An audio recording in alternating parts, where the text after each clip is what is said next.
Welcome back to Donald Breakdown. Today's market was full of warning signs. The IMF is flashing red on overvalued tech.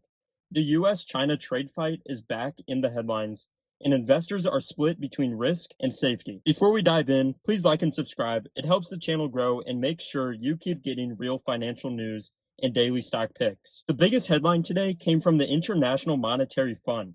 They released a statement saying global financial markets are showing complacency and overvaluation, especially in U.S. tech stocks. They called out how much weight the S&P 500 carries from a handful of names, like Apple, NVDA, and Microsoft, and warned that a shift in sentiment could cause a sharp correction if AI hype cools off. Think about it. When a few mega cap stock names are the entire index, any pullback there drags everything down. The IMF said it's similar to the dot-com imbalance back in 2000. For traders, it shows volatility is coming. It doesn't mean a crash, but it does mean sharp moves both ways. So if you're trading this week, have tighter stops and smaller sizes.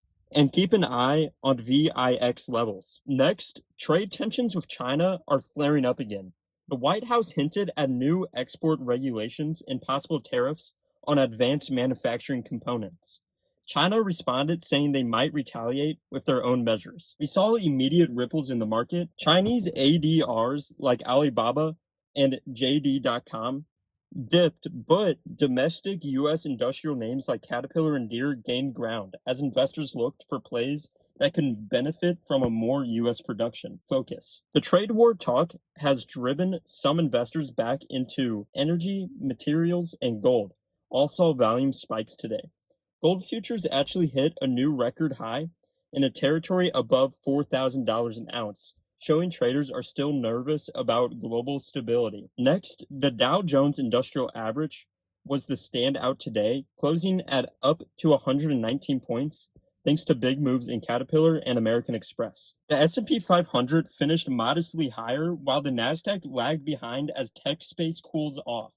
AI names like NVIDIA and super microcomputers pulled back slightly after weeks of huge runs. Energy and industrial names were the strongest sectors, while communications and technology lagged.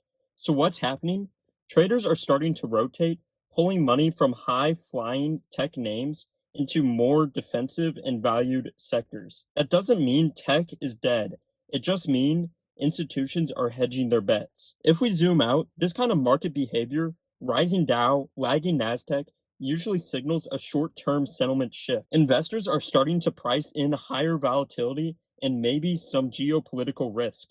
So while headlines look mixed, this is a great environment for traders. Volatility equals opportunity.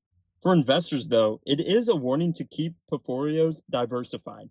The IMF warning isn't meant to scare, it's meant to remind. When the top 5 companies make up 25% of the S&P, the system gets fragile. So let's talk up setups for tomorrow, October 15th. First is going to have to be Caterpillar.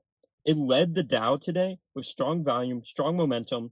If industrial keeps pushing, CAT could break above a decent range. Next is going to have to be American Express. Strong financial sector play and momentum may continue if markets remain on risk. Next is going to have to be Apple, NVIDIA, and Meta. These are names the IMF warned about. Watch for either sharp dips or failed breakouts. Next is going to have to be some tickers for gold miners. Tickers such as GDX, NEM, with gold over 4,000 means these miners could see some great momentum. Next, I'm going to have to go with the energy sector. Tickers such as XLE, CVX, and XOM. Money is rotating into oil and industrial plays, and these tickers look like they are ready for some more upside. The key for tomorrow is to follow volume. Watch these sectors while they can confirm strength early in the morning. That was your breakdown for October 14th. We got IMF warnings, trade tensions, and sector rotations all happening at once. So expect volatility and opportunity. If you got value out of this video, please hit that button and subscribe so you don't miss tomorrow's update.